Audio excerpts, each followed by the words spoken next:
The last thing is culture. Science can provide a culture which is far healthier than the culture that's been provided by theology, because it is based on reality. And in fact, involves morals which are laudable, unlike the morals of all the world's religions, which are despicable. If you read the Gospels,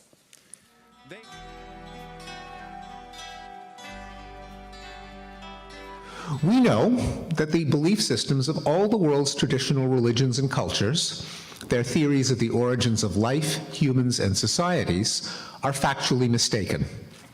We know, but our ancestors did not, that humans belong to a single species of African primate that developed agriculture, government, and writing late in its history.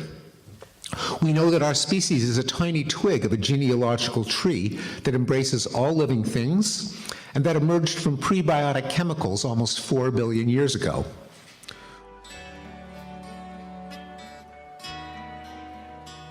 So all you have to do, change is always one generation away.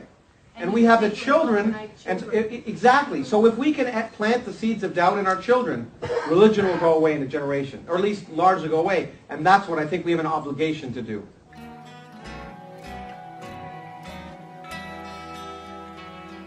We're left with the realization, of course, that intelligent design, while real in the history of science, while real in the presence of sort of philosophical drivers, is nonetheless a philosophy of ignorance.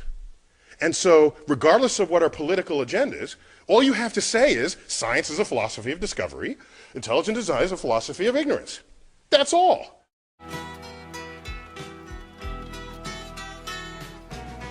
But you know, even more astonishing is that you can get physics, you can get matter, you can get everything from nothing. They are, because it seems like you should violate some law that, and out of, you know, as classical philosophers said, out of nothing comes nothing. But that's, the interesting thing is that's based on common sense. But as you pointed out, the world doesn't care about our common sense. And then we've learned that the nothing of the classical Greeks and of the Bible, an eternal empty void, is certainly not nothing, because empty space is a boiling, bubbling brew of virtual particles.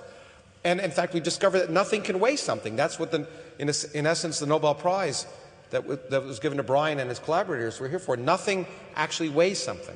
So the whole idea, there's not much difference between nothing and something. And for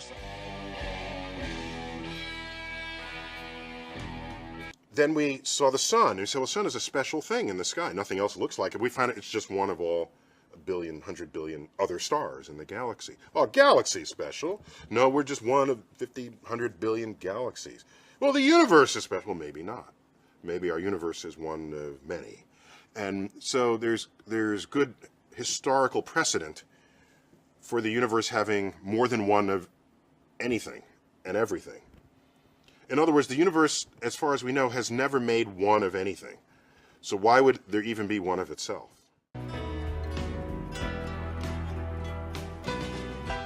The reason we love science is because it's ever evolving, morphing into more and more discoveries of the world around us. I am thankful that these advances include vaccines. I believe in vaccinations. And I believe in vaccinations. If you don't vaccinate your kids, it can endanger their lives. The potential downsides of vaccinations are almost non-existent. The cumulative scientific and medical communities are in absolute full agreement That there is basically no reason not to vaccinate your kids. No reason.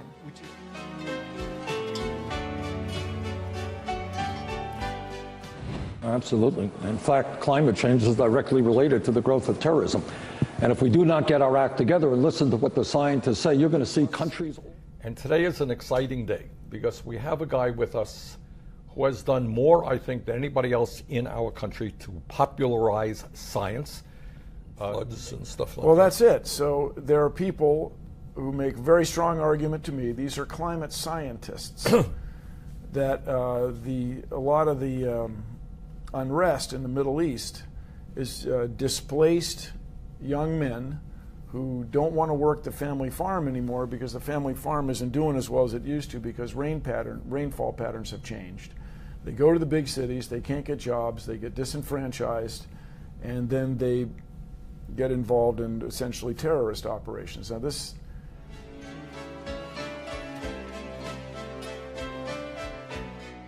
Not only are dinosaurs still alive today, that you could easily make an argument that they're more diverse than they ever have been. I mean, living birds are dinosaurs. I mean, just like human beings are a kind of primate, birds are a kind of dinosaur. Birds, based on the evidence we have, both in fossils and in comparison with living birds, they probably branched off a group of kind of carnivorous dinosaurs we call the theropods, things that are closely related to animals like Tyrannosaurus or Oviraptor, the famous beaked dinosaur, and some of these other meat-eating dinosaurs.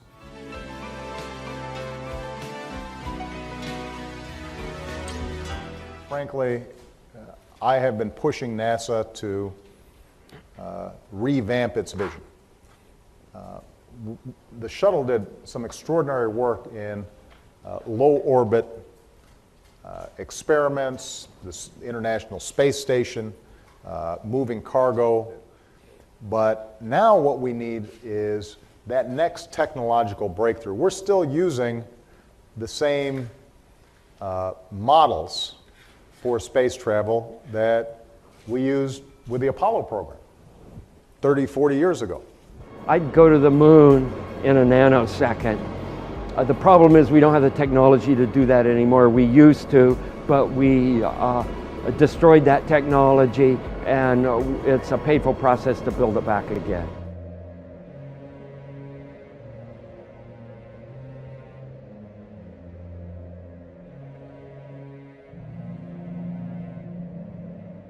Mock them, ridicule them, in public. Don't fall for the convention that we're all too polite. Scientism is simply religious beliefs clothed in scientific terms. They have a belief system that they are starting with, and they're doing everything they can to force science into agreement with that belief system. If the erosion rates were true, going back millions of years, these tracks should be disappeared millions of years ago, but they're not. So why not put these in the museums? Because they vindicate the Bible. Don't tell me my theory is religious and yours is science. Oh no, sir, they're both religious. Evolution is a religion. So you have to believe. Mainstream media, when it begins to push a scientific agenda, it consistently is leading people 180 degrees away from Scripture and a personal relationship with our Creator. Science is a philosophy of discovery. Intelligent design is a philosophy of ignorance. That's all. And so this is the next step of what we see as the strong delusion. We despise him. You're being indoctrinated. You have to answer the questions a certain way or you're going to get an F. Do you get your cosmology from the Bible and what you can observe, or do you get it from these people who admit it is a religion, it is a belief system, it is esoteric philosophy? The world is going to gather together to make war with God. It's scientism versus God. That's what's going on. You and I are descendants of Martians. Okay, and that's not crazy. And that's not crazy? If we are faced with a common enemy in outer space, it would indeed help to unite the Earth. If a non-rotating flat Earth does not exist, why would you even use the phrase? Why would you even say that? Celebrate Truth presents a flat-out truth production. Coming this fall, the journey continues of the biggest deception in the entire world. From the director of The Global Lie and Scientism Exposed. Could they be lying to you? A deception this big would take generations to hide the true creator of creation. Scientism Exposed 2, a Robbie Davidson film. How do you prove a black hole? How do you know those gravitational waves prove the collision of two black holes? Somehow, eventually, they are able to observe phenomena. No, they can't observe. It's too far away. It's too theoretical. How do we know what they're saying is true? You can see an agenda. Coming this fall on DVD and digital download.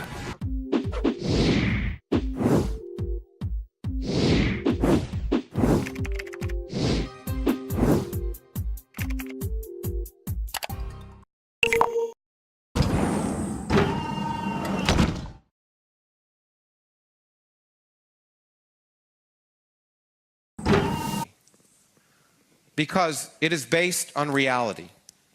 And in fact, involves morals which are laudable, unlike the morals of all the world's religions, which are despicable. If you read the Gospels,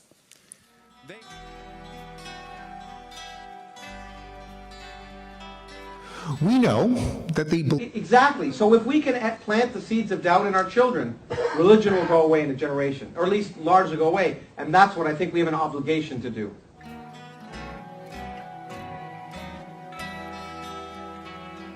We're left with the realization, of course, that intelligent design, while real in the history of some...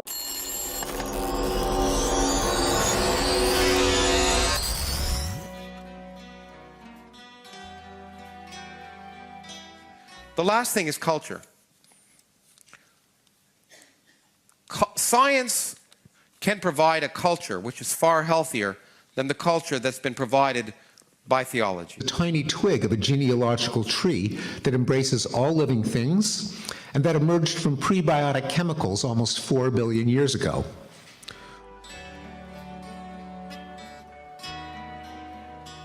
So all you have to do, change is always one generation away. And we have the children and belief systems of all the world's traditional religions and cultures, their theories of the origins of life, humans, and societies, are factually mistaken. We know, but our ancestors did not, that humans belong to a single species of African primate that developed agriculture, government, and writing late in its history. We know that our species is